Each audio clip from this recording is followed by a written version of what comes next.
Fala pessoal, tudo bem? Uma questãozinha bem legal do OBM, ele te dá essa figura, ele marca algumas medidas de ângulos, né? Tem dois triângulos retângulos, um deles tem ângulo de 75, o outro tem de 45. Esse lado grandão do 8, né? Do triângulo da esquerda mede 8, e ele pergunta qual que é o comprimento aqui horizontal, quanto mede x mais y. Bom, sei lá, vamos começar a preencher as figuras, a figura com informações para ver onde a gente chega, né? Dá para a gente preencher ângulos, dá para a gente tentar descobrir alguma coisa a partir disso. Então, vou começar lembrando que num triângulo retângulo, os ângulos agudos são complementares. Então, se esse ângulo é de 75 e a soma desses dois tem que ser 90, falta 15 aqui em cima, né? Se esse triângulo é retângulo, um dos ângulos é 45, para eu fechar a soma dos agudos que tem que ser 90, falta outro ângulo de 45. E aí a gente já começa a chegar em algum lugar, porque o triângulo retângulo da direita é isósceles. Então esse y aparece ali também. Legal. Mas aí não sei onde vai aparecer o x, né?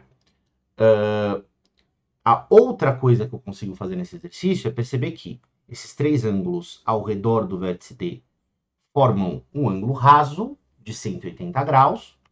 Então, se eu tenho 75 aqui, mais 45 ali, eu já tenho 120. A soma sendo 180, falta um ângulo de 60 aqui no meio. Certo? Se tem ângulo de 60, tem dois lados iguais, se eu fecho esse triângulo aqui, ó, se eu fecho esse triângulo aqui, esse triângulo é equilátero, na verdade, concorda? Por que esse triângulo é equilátero, Vitor? Porque tendo dois segmentos iguais como lados desse triângulo, eu sei que no mínimo o triângulo é isósceles. E sendo um triângulo isósceles, eu tenho dois ângulos de mesma medida aqui nos vértices E e C. Se a soma dos ângulos do triângulo tem que ser 180 graus, eu tiro 60, que é o ângulo, né, do vértice D, sobram 120 graus que vão ser divididos pelos dois ângulos que são congruentes. 120 dividido por 2 fica 60 para lá e fica 60 para cá. Então, na verdade, esse triângulo é equilátero, né? E perceba que tem coisas interessantes acontecendo se construindo para cima da figura. Eu tenho o x mais y que eu quero calcular aqui nessa base. Eu também tenho o y aqui, mas não tenho o x. Talvez se eu continuar esse segmento um pouco mais para cima, apareça alguma coisa interessante. São duas coisas que me levam a pensar em continuar esse segmento um pouco mais. Primeiro, que a figura toda é um trapézio. O trapézio não tem muitas propriedades para você usar. Seria muito mais interessante a gente fechar essa figura, colocar um pouco de simetria e, né, fechar um retângulo ao redor. Retângulos são mais legais que trapézios, né?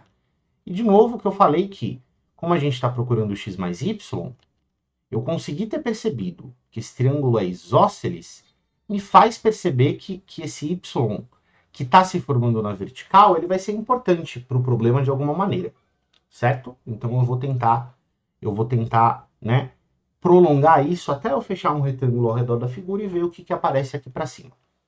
Eu sei que como eu construí um retângulo, esse ângulo é reto, esse ângulo vai ser reto também.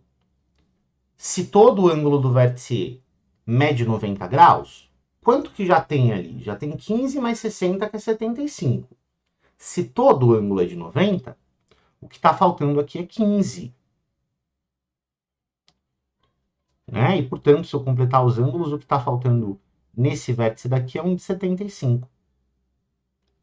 Você concorda comigo que esse triângulo está suspeitamente parecido com esse triângulo de cá? Ele, na verdade, eu diria, né, mais do que suspeitamente parecido, eu diria que esses triângulos são idênticos. E conta para mim como é que você consegue chegar a essa conclusão. Deixa eu marcar aqui fora, né, ficou coberto, esse é o vértice C, eu vou chamar esse vértice aqui de F. Como é que eu consigo ter certeza que esse triângulo EFC é, na verdade, congruente ao triângulo EAD?